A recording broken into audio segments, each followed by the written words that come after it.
ngomongin soal pemberantasan korupsinya, ngomongin soal penindakan perkara-perkara korupsi, menurut saya hari ini yang paling tegas dan jelas ya Prof. Mahfud. Nah ini yang rekam jejak yang penting menurut saya soal keberanian tadi. Misalnya yang lain-lain, misalnya kita bicara soal, ya bukan perkara korupsi sih, perkara Sambo misalnya. Siapa yang dia teriak-teriak, yang keras merespon perkara itu, kan juga Prof. Mahfud. Jadi memang mungkin ini juga salah satu pandangan ya ketika banyak perkara korupsi yang kemudian nggak ditangani dengan baik, regulasi kita yang masih berantakan, kayaknya kita butuh deh ini. Orang-orang seperti Mas Ganjar, orang-orang seperti Prof. Mahfud.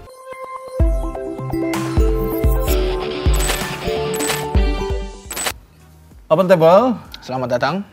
kita balik lagi sama Bang Tama sekarang. Kemarin waktu ngundang Bang Tama. Tapi itu bagian lah. Iya, Kalau itu nyambung. dulu kan Iya. korupsi kejahatan luar biasa. Kalau sekarang itu korupsi kejahatan kemanusiaan. Oh iya, betul. betul. Iya, artinya kan ngomongin Bedanya HAM, apa nih Bang, secara ya, konsep? Bagiannya kan intinya kan bagian dari ketika ada perkara korupsi itu udah pasti berhubungan sama HAM. Misalnya korupsi di rumah sakit, orang yang tadi mau berobat jadi mahal, orang yang tadi Iya, punya iya. hak untuk sehat terhambat gara-gara korupsi. Jadi emang ada hubungannya sangat erat. Orang yang tadinya harusnya tidak sakit jadi sakit. Jadi sakit kan gitu. Iya.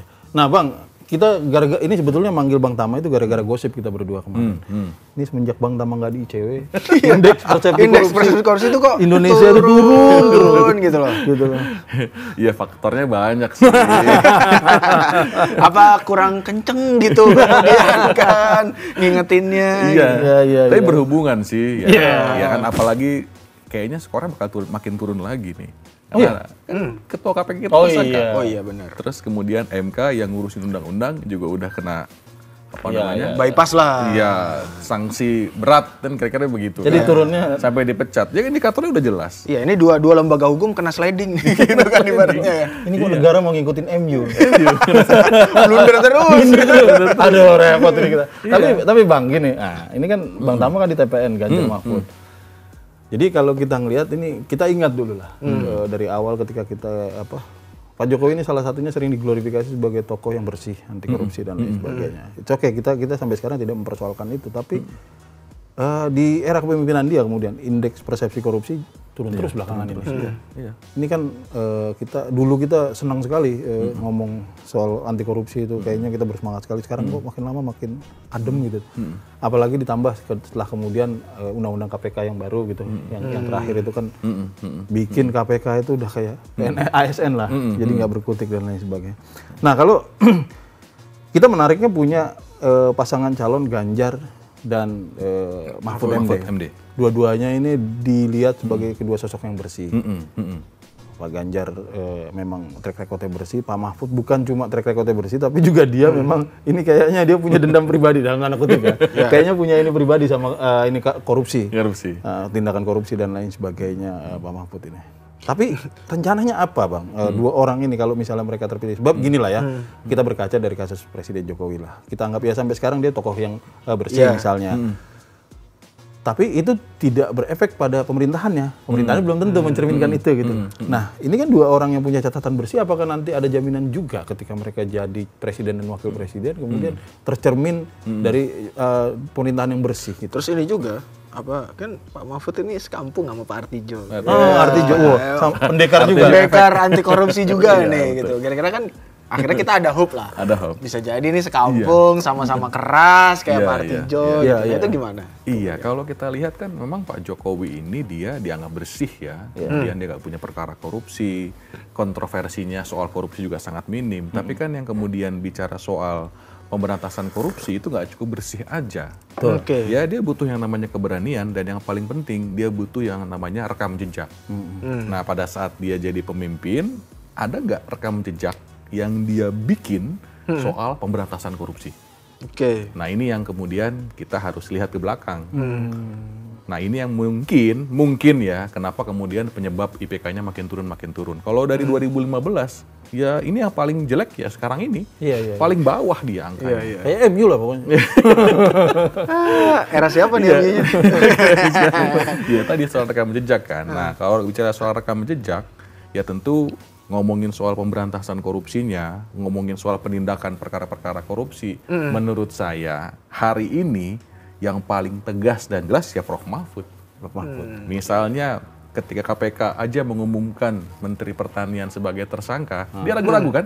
Umumin, belum. Orang sampai nunggu sampai Prof Mahfud yang bilang, udah tersangka kok. Nah, artinya dia berani ngambil resiko. Padahal dengan posisi dia bukan sebagai orang KPK. Jadi tidak ada pertimbangan politik lah bagi Betul, Pak nggak ada Mahfud itu. politik. Dia Salah ya salah. Salah ya salah.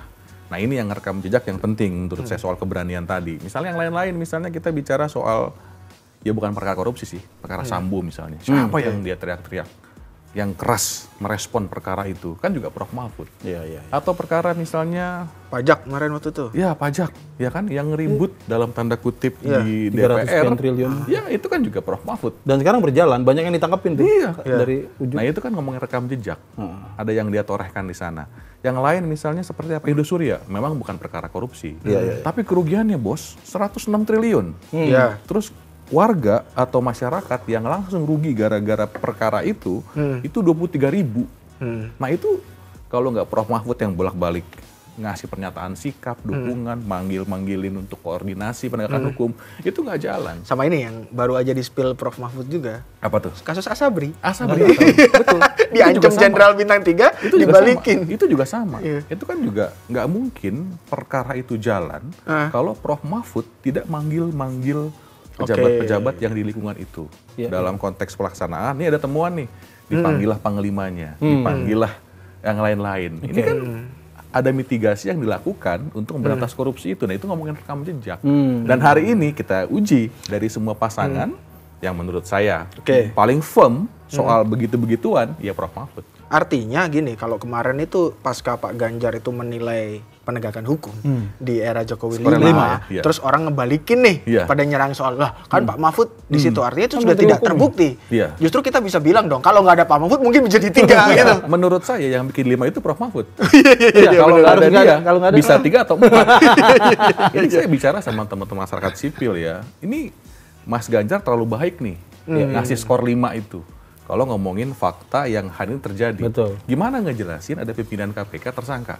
Gimana ngejelasin ada ketua MK, Supreme Court, orang bilangnya udah begawan hukum, kemudian dia dipecat dari posisi ketua Terbukti MK, bersalah di MK, ngaku lagi, secara etik, kan gitu. Itu gimana menjelaskan fenomena itu? Itu kan artinya memang hari ini kalau masyarakat marah, ya wajar aja. Dan keberadaan Prof Mahfud menurut saya dengan keterbatasan dia sebagai Menko Polhukam yang hanya bisa mengkoordinasikan, ya itu udah itu terbaik. hasilnya ya skor 5 itu. Skor 5 itu gitu. Itu dia udah nakal-nakal dikit dia. Menurut saya tiba-tiba nge-tweet bocorin sesuatu gitu. Ini yang menurut saya sih secara figur itu sudah yang paling oke. Artinya kalau kita pengen nilai 8, 9 ya emang Prof Mahfud harus naik powernya. Gitu ya kan, kuasanya harus naik gitu kan. Jangan koordinasi doang. Termasuk presidennya juga. Kan gitu. Kalau ngomongin soal record, ya Mas Ganjar juga sama aja. Tapi memang sesuai dengan porsi. Dia menjadi seorang gubernur yang punya program yang bikin kurikulum anti korupsi di tingkat SMA. Ya Mas Ganjar itu. Dan Mas Ganjar ngajar sendiri kalau nggak salah. Ada Artinya kalau ngomongin pencegahan itu Mas udahlah omong kosong kalau pejabatnya, negaranya itu nggak terlibat. Misal KPK punya program, kita punya program ya kurikulum anti korupsi ya, tapi menterinya nggak mau jalanin. Iya. Itu nggak mungkin gitu. Jadi omong kosong tuh soal kampanye pendidikan kalau sistem atau negaranya, pimpinannya nggak punya komitmen soal itu. Nah jadi saya rasa penegakannya dapat, pencegahannya juga oke. Jadi secara rekam jejak dua-dua ini merupakan kombinasi yang pas menurut pandangan saya. Tapi memang Mas Ganjar kan punya catatan yang termasuk gubernur yang memang membangun sistem pemerintahan yang akuntabel, yang transparan gitu ya. Artinya semua orang bisa lihat ini dana lari kemana dan lain sebagainya. Semua orang bisa akses itu ya data. Nah, tapi itu sekali lagi rekam jejak. Lalu visi misinya bagaimana? Ketika mereka kemudian punya kuasa, apa yang akan mereka lakukan? Baru kita address sekarang permasalahan anti korupsi. Kalau saya mungkin akan mulai dari soal regulasi kita kan. Misalnya undang-undang tipikor kita itu dari tahun 99 direvisi 2001 dan sekarang udah 2023 itu belum ada perbaikan. Padahal ini kata review ya. Jadi kan kalau kita ini udah digabung di dalam UNCIC, konvensi PBB melawan korupsi. Nah, kita udah ikut di situ. Di review lah kita sama negara-negara lain. Kita udah meratifikasi itu ya? Sudah. Udah ratifikasi kita. Makanya di-review lah sama luar negeri nih, sama negara-negara lain. Saling review kan. Kita nge-review mana, negara tersebut nge-review kita. Kata review tersebut bilang, di Indonesia tuh belum ada bos.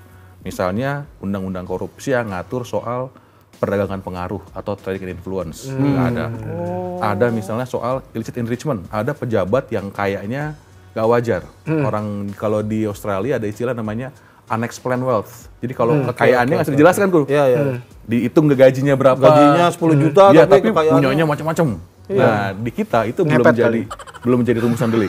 Bisa jadi ngepet. Iya, kita kan cukup husnuzonnya adalah dia tidak korupsi, dia ngepet. Gitu. Nah, itu kita belum ada tuh. Jadi memang dari peraturan kita sendiri saat ini itu belum. Nah, maka dari itu yang pasti kita akan revisi tuh undang-undang tindak pidana korupsi. Kemudian misalnya undang-undang perampasan aset kita belum punya tuh. Gitu. Padahal udah jadi kebutuhan. Prof Mahfud udah ngomong tuh ya. Nah, Prof Mahfud ya salah satu yang mendorong itu. Tapi kan nggak mungkin itu kemudian jalan kalau misalnya dari sisi pemerintahannya kita butuh komitmen presidennya, kita butuh juga komitmen dari DPR RI-nya. Nah, ini kita butuh political will nih. Nah, tapi intinya itu sudah dijelaskan lah oleh visi misi tersebut. Jadi regulasi kita banyak nih yang kita perbaikin. Nggak cuma itu aja, bahkan misalnya undang-undang ITE kita juga akan revisi lagi. Kita akan lihat sesuai dengan itu banyak bermasalah buat publik. Kenapa ada masalah? Misalnya undang-undang ITE kita ada namanya SKB, surat keputusan bersama ya antara beberapa kementerian. Ya itu kan dia bilang bahwa ini harus begini penerapannya ya. Dia kalau dia masih butuh SKB itu berarti undang-undangnya masih belum lengkap, masih punya catatan di situ. Dan banyak lagi. Jadi memang yang paling pertama adalah soal regulasi. Itu pasti kita rapiin. Oke, nah ini menarik nih. Kemudian ada soal undang-undang perampasan aset gitu. Isu yang berkembang ini kemudian adalah ya mana mungkin nanti Ganjar Mahfud berani karena soal partai katanya. Tapi yang kalau menurut gua itu kan yang diulang-ulang kan omongannya Mas Pacul tuh. Yang itu. Tapi itu nggak sesuai konteks gitu. Pemahaman Mas Raff menurut gua nggak sesuai konteks. Itu kan ketika Pak Mahfud RDP terus kemudian Mas Pacul ngomong, "Ya kalau kami oke-oke saja sebenarnya, tapi ada dong lobby-lobby ke atas." Artinya lobby-lobby ke ketua-ketua umum partai. Itu umum terjadi. Itu umum gitu loh. Betul. Kalau anggota DPR itu pasti ikut komando partai. Siapapun partai manapun. Daripada ngelobi anggota satu-satu mending ketuanya langsung. Ketuanya dan sampai hari ini sebenarnya kalau kita ngomong itu nggak ada kok statement dari Bu Mega menghalangi undang-undang perampasan aset. Mas, visi misi itu digodoknya panjang. Nggak seminggu 2 minggu. Dan nggak mungkin misalnya ketua partai yang ada di situ ada Bu Megawati, ada misalnya ketum P3, ada Pak Haritanu dari Partai Perindo, ada Hanura. Itu nggak mungkin dia kemudian oke dengan visi misi kalau dia belum tahu apa isinya. Nah, dalam visi misi dijelasin kok. Yang paling konkret ngomongin itu yang menurut saya ya di visi misinya Mas Ganjar dan Prof Mahfud ini. Kita boleh adu dengan yang lain ya soal gagasan-gagasan ini gitu ya. Itu sudah dijelaskan. Nah, itu penting. Dan dengan pilihan waktu itu ketua-ketua umum partai memilih Pak Mahfud saja, artinya kan mendukung kebijakannya Pak Mahfud juga yang pengen perampasan aset kan. Seberapa memilih Pak Mahfud itu udah tahu. Sudah satu paket. Prof Mahfud melawan kasus korupsi, kita tahu itu. Dan itu adalah pilihan yang mungkin kita ngomongin soal mengatasnamakan bangsa kan gitu ya. Dan jangan dilupakan bahwa salah satu orang yang kemudian memutuskan Prof Mahfud menjadi pendampingnya Mas Ganjar, Bu Mega. Itu juga orang yang mendirikan KPK gitu. Betul. Dan menurut saya ini agak out of context, Bang. Seringkali orang bilang Bu Mega kan beberapa kali kalau nggak ada gunanya, kalau nggak efektif dibubarkan saja. Itu kan sebetulnya kalau saya lihatnya orang satir. Ini kok begini-gini aja gitu loh. Lu nggak jelas. Progresif. Lu progresif lah. Iya, gitu-gitu. Kayak kita lagi kesel, udah bubarin aja deh. Tapi gini, Bang. Sekali lagi kemudian yang sangat kontroversial di era Jokowi adalah positioning KPK yang dulunya independen super body kemudian diawasin menjadi rumpun, ada dewas jadi rumpunnya eksekutif. Sementara di satu kesempatan Ganjar beberapa minggu lalu misalnya ngomong ya kita akan memperkuat di mata Najwa kalau nggak salah kita akan perkuat posisi KPK. Nah, bagaimana kita mengartikan pernyataan memperkuat ini? Ya kan memperkuat itu ada banyak ya. Pertama kelembagaannya, tadi regulasinya gimana, kelembagaannya gimana, ketersediaan anggarannya gimana, integritas orang-orang yang menjabat di situ gimana. Nah ini adalah variabel-variabel yang perlu diintervensi kalau emang mau menguatkan. Nah dalam konteks regulasinya misalnya, dalam poin kita tuh sebutkan regulasi yang partisipatif. Itu artinya kita akan kembali kepada masyarakat lagi. Ini undang-undang KPK nih, yang saat ini ada nih, ini udah efektif atau belum? Nah itu harus kepada masyarakat lagi. Dan kalau keterangan dari visi misi ya, kita kan sudah sebut juga, kita kan revisi juga. Itulah. Iya, kalau memang itu tadi secara partisipatif dia terbukti. Kemudian ya nggak efektif lagi, malah bikin KPK makin lumpuh. Kita pasti akan perbaiki itu. Nah, kemudian yang kedua memperkuat itu adalah soal agenda pemberantasan korupsinya. Jadi soal penindakannya. Nah, ini yang kemudian coba kita bangun adalah soal sinergi dan harmoni dengan yang lain-lainnya. Artinya ada KPK, ada kepolisian, kejaksaan. Jadi nggak cuma harus KPK aja yang kemudian kita lihat. Kita harus lihat juga tuh kepolisian gimana, kejaksaan gimana. Nah, ini kan sejauh ini menangani perkara kebanyakan sendiri-sendiri. Padahal mandatnya mereka harus ada harmonisasi di sana. Nah, data yang disiapkan di masing-masing seperti apa, itu akan kita rapihkan juga ketunggalan datanya. Nah, jadi memang secara pelaksanaan dari mulai regulasi, kemudian kerjasama antar lembaga, kemudian siapa yang kemudian mengisinya, itu sudah kita pikirkan agar orang-orang ini malah justru memperkuat KPK ke depan, gitu. Memperkuat pemberantasan korupsi. Nah, jadi itu yang kita lakukan. Termasuk misalnya kita juga akan merapihkan secara regulasi soal perlindungan untuk masyarakat. Kan sekarang yang terjadi kan kadang-kadang ketika masyarakat mengkritik malah tersangka. Nah, ini adalah soal perlindungan kepada pembela HAM-nya. Jadi dalam konteks itu kan juga anti korupsi diantaranya. Ada nanti kita akan bikin undang-undang untuk pembela HAM. Jadi disitulah masyarakat yang mau ngelaporin, mau partisipasi, kita akan jamin di situ. Nah, jadi ada penegak hukumnya yang kita perbaiki, undang-undangnya, masyarakatnya, ini semua kita dudukkan dalam visi misi itu adalah program yang kita jalankan bicara soal pemberantasan korupsi. Bang, saya mau nanya nih, ini agak ini juga, ini kok kayak saya percaya bahwa misalnya gini, mungkin memang kalau di partai PDI Perjuangan gitu ya, yang memutuskan capres dan cawapres itu kan Bu Mega. Tapi bahwa ada koalisi di beberapa partai ini mengusung Ganjar Mahfud, pasti kan ada komunikasi semua. Tidak mungkin satu pihak gitu. Bu Mega bilang. Tapi yang menariknya begini, bahwa kemudian koalisi ini mendorong Ganjar, orang yang punya latar belakang pengetahuan hukum dan juga punya track record bersih ketika menjadi pemimpin. Nah, kemudian ada Prof Mahfud, itu yang Bu Mega sendiri bilang pendekar hukum, dan kita setujulah soal itu. Ini ujung-ujung kok tiba-tiba setelah mereka dideklarasikan ketua KPK ketangkep. jadi tersangka. Ini kan pertama kali kasusnya. Pertama kali ketua KPK jadi tersangka. Ini apa yang dilihat sebelumnya ini sama beberapa partai ini? Ya mungkin ya tadi karena memang sudah melihat gejala-gejala soal penegakan hukum yang makin merosot, ya kita butuh orang-orang yang mengintervensi itu, gitu. Jadi memang mungkin ini juga salah satu pandangan ya ketika banyak perkara korupsi yang kemudian nggak ditangani dengan baik, regulasi kita yang masih berantakan, kayaknya kita butuh deh ini orang-orang seperti Mas Ganjar, orang-orang seperti Prof Mahfud. Iya.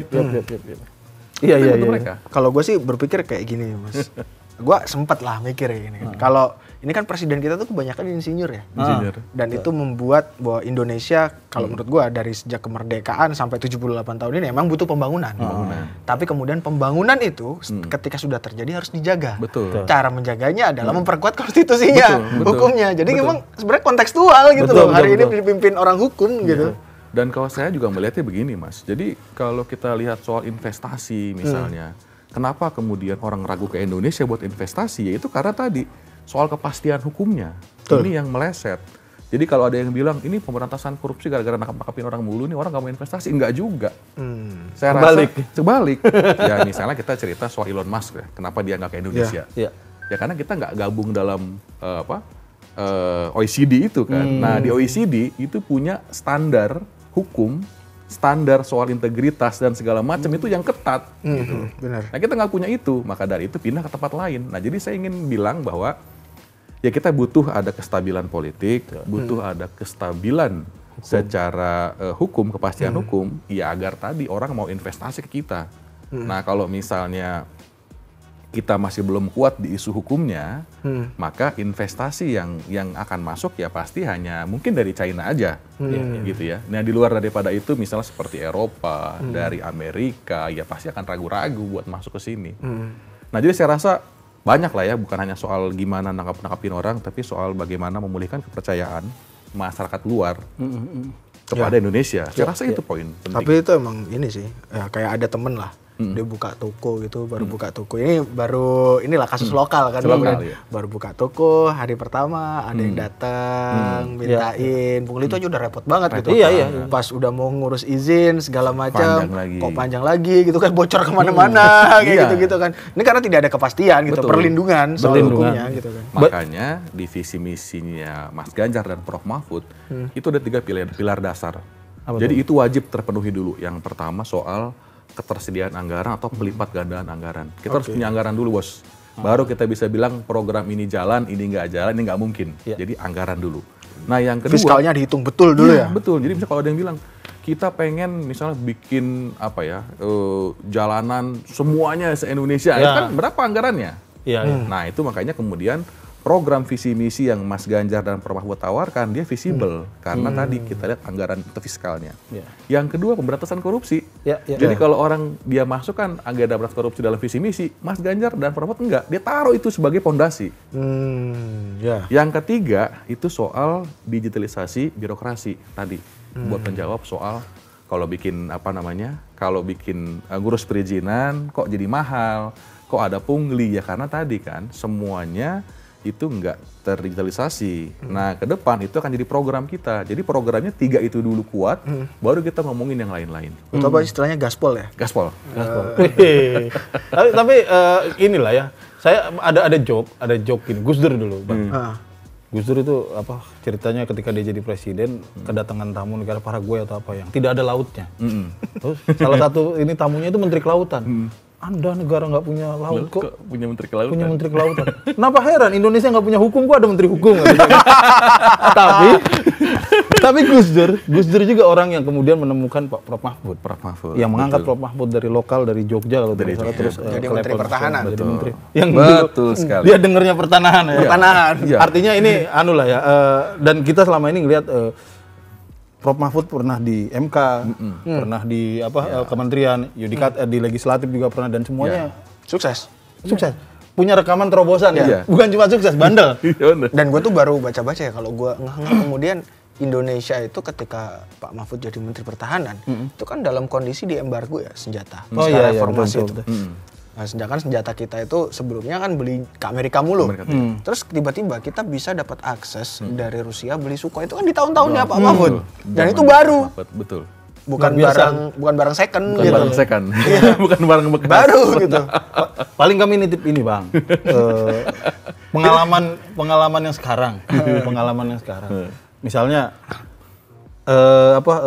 transparansi sama semua elemen pemerintahan itu semuanya transparansinya sama levelnya gitu loh, di kementerian dan lain sebagainya. Misalnya contohnya gini lah, Bu Sri Mulyani kemarin baru nyentil tuh kan soal utang, soal anggarannya Kementerian Pertahanan. Iya, itu kan diketok sama presiden, ditambah utang luar negeri 20 sekian miliar dolar itu. Iya, tapi kelihatannya kan kayaknya nggak pernah di kalau konsekuensinya adalah kalau lu pegang anggaran sebesar itu, maka pengawasannya juga harus transparan. Harus lebih kuat gitu loh. Nah, selama ini kan kita lihatnya nggak balance nih. Anggarannya besar tapi pengawasannya kayaknya adem-adem aja. Kayaknya kita perlu titip lah. Kalau kan yang sering ketemu Pak Mahfud pasti yang di TPN. Ini tapi aspirasi kami dan Pak Ganjar juga. Ujian buat Mas Ganjar sama Pak Mahfud ini nggak kaleng-kaleng, walaupun dari anggota TPN, dari Bang Tama itu, tapi sebagai orang yang pernah ikonnya ICW lah salah satu itu, dan pernah jadi korban kekerasan gara-gara ngurusin masih ada bekasnya. Artinya ini bukan pujian kaleng-kaleng gitu ya. Oke Bang Tama, terima kasih. Kita ketemu lagi di Open Table selanjutnya. Semoga agenda-agenda hukum di era Ganjar Mahfud terrealisasi. Amin. Sekarang namanya Kobul. Oh, Kobul. Sama aja ya. Sama nggak sih Amin sama Kobul? Sama. Kita udah biasa di. Cuma level politik yang beda. Oh gitu.